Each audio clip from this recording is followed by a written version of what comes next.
अस्सलाम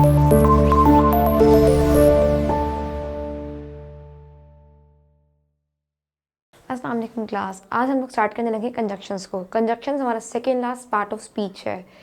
सो let's begin with conjunctions. सबसे पहले आप लोग अपनी क्लास बुक्स को ओपन कर लें और पेज नंबर 12 पे आ जाएं। सो देखते हैं कंजक्शंस की डेफिनेशन हमारी बुक में हमें क्या बताई गई है। So let's focus on your book first. Conjunction is a word that connects a phrase और अ क्लॉज। सो कंजक्शंस क्या होते हैं क्लास? हमारे पास कंजक्शंस होते हैं, कुछ ऐसे वर्ड्स होते हैं जो कुछ फ्रेजेस को या कुछ क्लॉजेस को ज्वाइन अप करते हैं, सेंटेंसेस को रिकनेक्ट करने में हेल्प करते हैं। तो कंजक्शन की डेफिनेशन देखते हैं। A word that connects. अब ऐसा वर्ड जो क्या कनेक्ट करता है हमारे पास? एक फ्रेज को और एक क्लॉज को। That connects phrases and clause। ये हो गया क्लास हमारे पास कंजक्शन की डेफिनेशन। अब हम मूव करते हैं कंजक्शन। हमने बेसिक हमने डेफिनेशन पढ़ लिया कि कंजक्शन कनेक्ट करता है वर्ड्स और क्लॉजेस को, सेंटेंसेस को आपस में। फर्दर कंजक्शन की कुछ टाइप्स मैंने मेंशन अप किए बोर्ड के ऊपर। As you can see the first one is coordinating conjunction, then come subordinating, उसके बाद है कोरिलेटिव कंजक्शंस। ये 3 टाइप्स हैं। हम one by one in types को डिस्कस करते हैं कि क्या क्या होती हैं। हमारी बुक्स में इतना डीपली इनके बारे में बताया नहीं गया, बट कुछ कंजक्शन के वर्ड्स हम दिए गए हैं हमें कि कौन कौन सा हम इनमें यूज़ करते हैं। So let's see one by one के कंजक्शन की टाइप्स को डिस्कस करते हैं। सबसे पहला हमारे पास क्या है class? Coordinating conjunction. Coordinating conjunction कौन से होते हैं हमारे पास? देखते हैं। कोऑर्डिनेटिंग जो कंजक्शन है, जैसे हमने नॉर्मली एक वर्ड सुना होगा कोऑर्डिनेट करना, आपस में एक दूसरे से म्यूचुअली अंडरस्टैंड करना, कॉपरेशन होना और उसके अकॉर्डिंग हम एक चीज़ को कोऑर्डिनेट करें, प्रोसीड करने। ठीक है, ये होता है बेसिक कोऑर्डिनेटिंग करना या कोऑर्डिनेट करना किसी चीज़ को। अब जब कोऑर्डिनेटिंग कंजक्शन की बात आती है तो वो क्या होता है हम ये देखते हैं। ये होता है हमारे पास connects words, phrases and clauses equally. So class जैसे मैंने आपको बताया था कोऑर्डिनेटिंग कंजक्शन मीन्स कोऑर्डिनेट करना, तो ये आपस में कनेक्ट करते हैं, कोऑर्डिनेट करते हैं। कंजक्शन वर्ड्स होते हैं, कोऑर्डिनेट करेंगे, कनेक्ट करेंगे फ्रेजेस और क्लॉजेस को इक्वली। ठीक हो गया जी। अब जो वर्ड्स होते हैं जो कि हम कोऑर्डिनेटिंग कंजक्शन में यूज करते हैं वो देख लेते हैं कि वो कौन कौन से हमारे पास वर्ड्स हैं। And,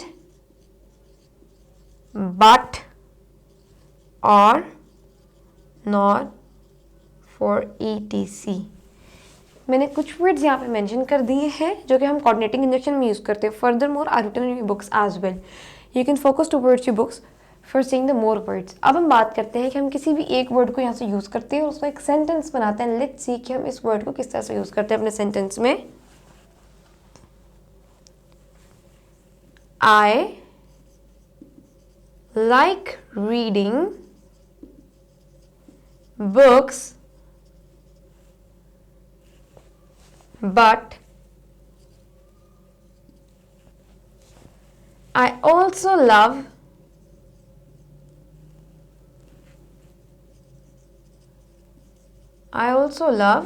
watching movies। अब क्लास जैसे आप देख सकते हो हमारे पास 2 सेंटेंसेस हैं। I like reading books, I also love watching movies.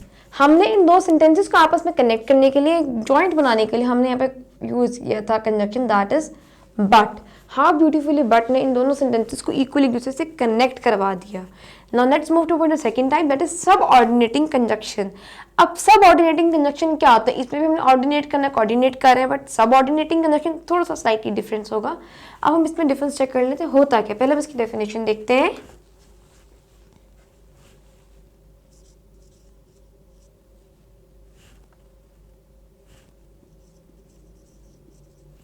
connects words, phrases and dependent clause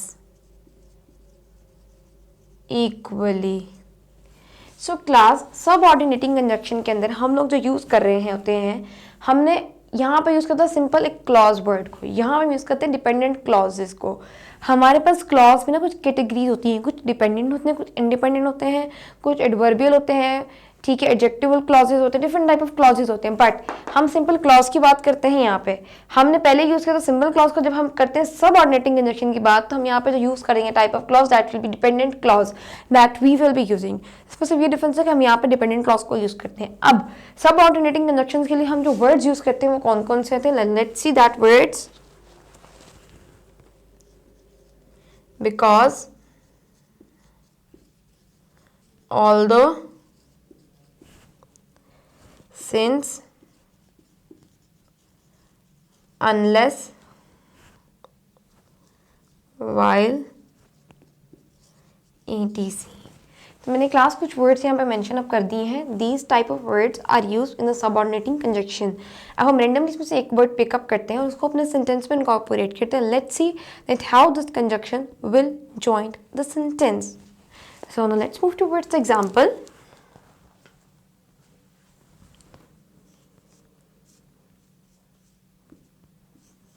I am tired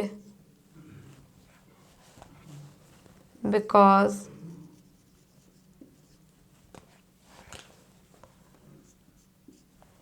I did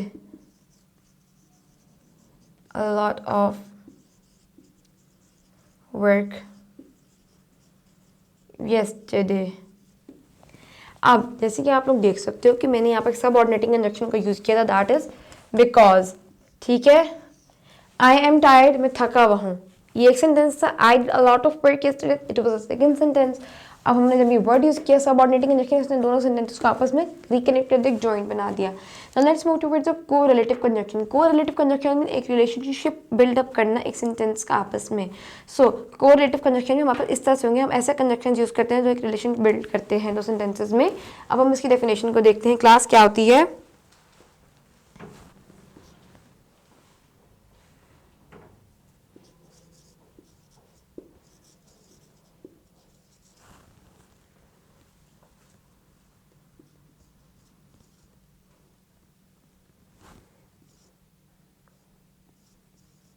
Building the relation between the words, phrases and clauses. So, जैसे मैंने आपको बताया था कि build करते हैं relation को between the words, phrase and clause, ये होता है कोरिलेटिव कंजक्शन। अब कोरिलेटिव कंजक्शन में क्लास हम लोग जो वर्ड्स यूज करते हैं वो देख लेते हैं। Either, neither, nor, etc। कुछ वर्ड्स मैंने मेंशन कर दिए, बाकी आपकी बुक में भी हमारे पास मेंशन है, आप देख सकते हैं for concerning them out. Now let's move towards the example of the correlative conjunction। की correlative conjunction की एग्जाम्पल क्या होती है। हम कोई एक वर्ड यहाँ से रैंडमली पिकअप करते हैं, उसको हम अपने सेंटेंस में इनकॉर्पोरेट करते हैं। Let's see it's functioning.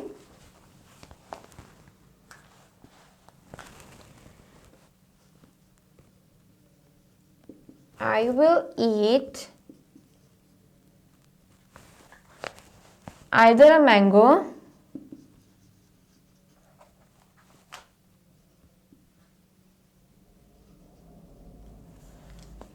or an apple।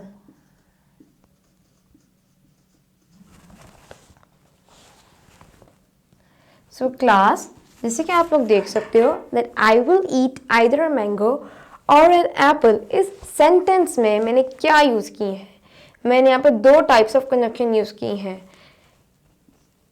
एक इधर यूज़ किया है और एक और यूज़ किया है। ये दो कंजक्शन हम एक सेंटेंस में भी हम यूज़ कर सकते हैं कोरिलेटिव कंजक्शन के अंदर। Not only in the correlative conjunction but at time हम एक सेंटेंस में दो कंजक्शन वर्ड्स को भी यूज़ कर सकते हैं। और आप देख सकते हो कि किस तरह से ईदर और ने सेंटेंस को कनेक्ट किया, इनका एक रिलेशनशिप बिल्ड किया है to make it a one complete whole sentence. So class, I hope it's very clear and evident to all of you. हमने कंजक्शन क्या होता है, कंजक्शन की 3 टाइप्स हमने डिस्कस कर ली। इंटरजेक्शंस क्या होते हैं, सबसे पहले हम अपनी बुक्स में इसकी डेफिनेशन पढ़ते हैं, फिर हम देखते हैं कि इंटरजेक्शंस होते क्या हैं। सो क्लास अपनी बुक्स पे देखिएगा। इंटरजेक्शन इज अ वर्ड और phrase that expresses a strong emotion or surprise. Soon after the interjection, the sentence starts with a capital letter.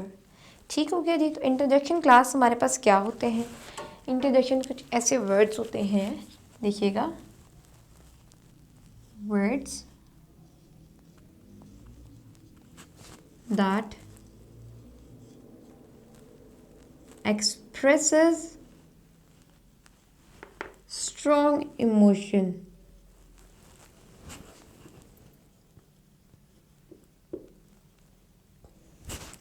अब क्लास, इंटरजेक्शन ऐसे वर्ड होते हैं जो स्ट्रॉन्ग इमोशन को एक्सप्रेस करते हैं। हमारे पास इमोशन में ना एक वास्ट कैटेगरी आती है। इमोशन एक्साइटमेंट का भी होता है, इमोशन फियर का भी होता है, इमोशन थ्रिलिंग भी होता है, इमोशन हैप्पी का भी होता है, हैप्पीनेस का भी होता है, सैडनेस का भी होता है। डिफरेंट टाइप्स ऑफ इमोशन होते हैं, ठीक है। अब हमारे हर टाइप के इमोशन को एक्सप्रेस करने के लिए हम इंटरजेक्शंस को यूज़ करते हैं और ये हमारे स्ट्रॉन्ग फीलिंग्स को, हमारे इमोशंस को उस टाइम के एक्सप्लेन करते हैं। अब इंटरजेक्शंस कौन कौन से वर्ड्स होते हैं जो हम यूज़ कर सकते हैं, अब हम उनको देख लेते हैं क्लास।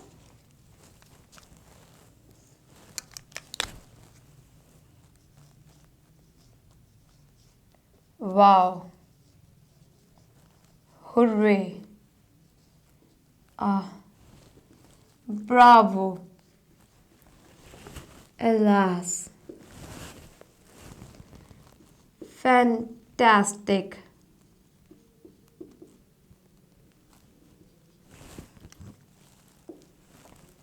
तो क्लास जैसे आप लोग देख सकते हो कि wow, hurray, Bravo, alas, fantastic, ये कुछ वर्ड्स मैंने मेंशन किए हैं। ये वर्ड्स होते हैं जो कि हमारे इमोशंस को एक्सप्लेन करते हैं। That emotion can be either of happiness, sadness, excitement, whatsoever the emotion is, ये हमारे इमोशन को एक्सप्लेन करेंगे। अब हम इसके कुछ एग्जांपल्स देख लेते हैं।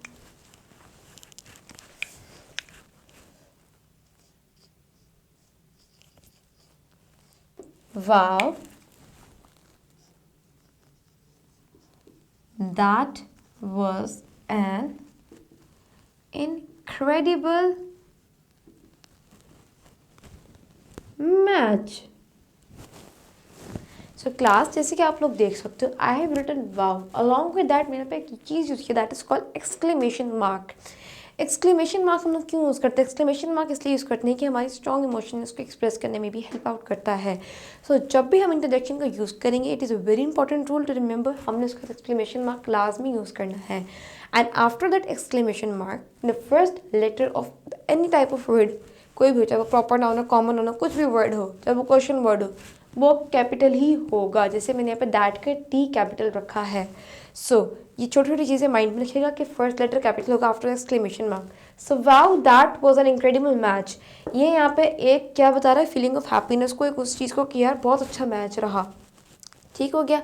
आई hope it's very clear to you that what are interjection, और हमने इसकी एग्जांपल्स भी डिस्कस कर ली हैं। कुछ एग्जांपल्स हमारी बुक में भी दी गई हैं, it's not so difficult, I hope you can do it yourself as well.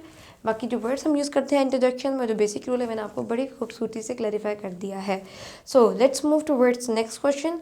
अब क्लास हम करने लगे अपनी ग्रामेटिकल एक्सरसाइजेस को। सबसे पहले हमारे पास एक्सरसाइज है that we are suppose to identify and label noun, verbs and conjunction in the given sentences. हमारे पास क्लास को सेंटेंसेस दिए हुए हैं, हमने one by one each and every sentence के अंदर से नाउन क्या है, वर्ब क्या है, कंजक्शन को, इन तीनों चीज़ों को डिनोट करना है, अंडरस्टैंड करना है कि कौन कौन से होते हैं। So let's move towards exercise number A of the grammar.